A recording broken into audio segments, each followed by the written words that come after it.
Mariah, it's Wednesday.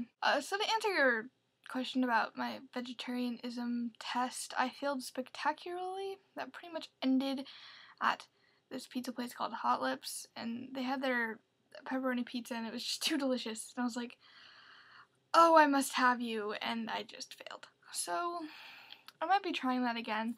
What I have noticed is that if I'm not trying to be a vegetarian, I tend to eat not meat. But if I try, then I'm like, oh my god, meat. So maybe I'll unconsciously try to be vegetarian instead of being like, I'm going to be a vegetarian, because I don't think that's going to work. So I wanted to talk to you about National Novel Writing Month, which is commonly known as NaNoWriMo. And basically the whole goal of it is to write a novel in 30 days.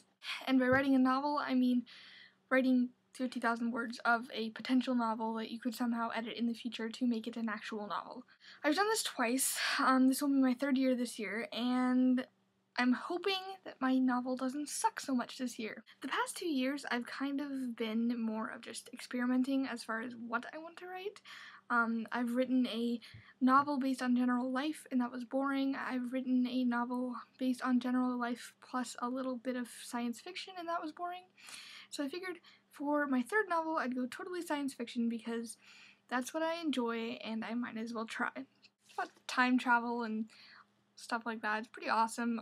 But I have a hard time developing characters, and so I thought I'd get a book on how to develop characters and then be able to more develop a character that doesn't suck. So what I did is I went down to Powell's, it's actually with my grandparents when they came up to visit me.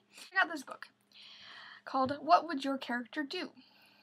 And it's surveys asking you questions on what your character would do. So what it's basically saying is you're meant to have a character, a basic character, but if you don't know all the facts about your character, it's okay, because this will help explain it.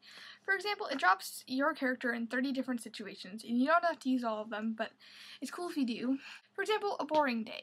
What would your character or characters do on a boring day? Another example is in a fender bender. What would your character do if they were put in a fender bender?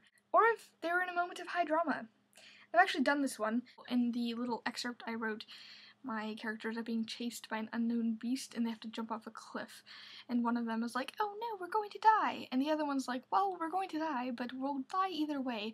So let's die the way that we might live. Does that make any sense? I also have 2 other books. One is by Chris Beatty, the guy who founded National Novel Writing Month, and it's called No Plot, No Problem, which is perfect for me because I don't really have a plot. The other one is a workbook that's designated for after I finished my novel to help me edit it and make it a novel that I could actually publish someday. Trust me, one day you will see my name in lights. Basically, the cool thing about this is your inner editor is supposed to like go away on vacation for a month, which is really hard for me because I'm like, oh my god, writing 2 words a minute because I'm thinking too much. And with this, I just have to throw that out the window and be like, yep, bye inner editor, I'll see you in a month. Go to London and meet hot guys while I'm sitting here in my room typing furiously. So I'm sure my vlogs in November will be interesting. My videos in November might show my decline into insanity over the month. But trust me, I'll do it. I've done it for 2 years and there's no way I'm stopping now. I found some great coffee houses in Portland. I will spend all night there if I have to. We'll get this done. It's a promise. Unlike my vegetarianism, this is a promise I can keep.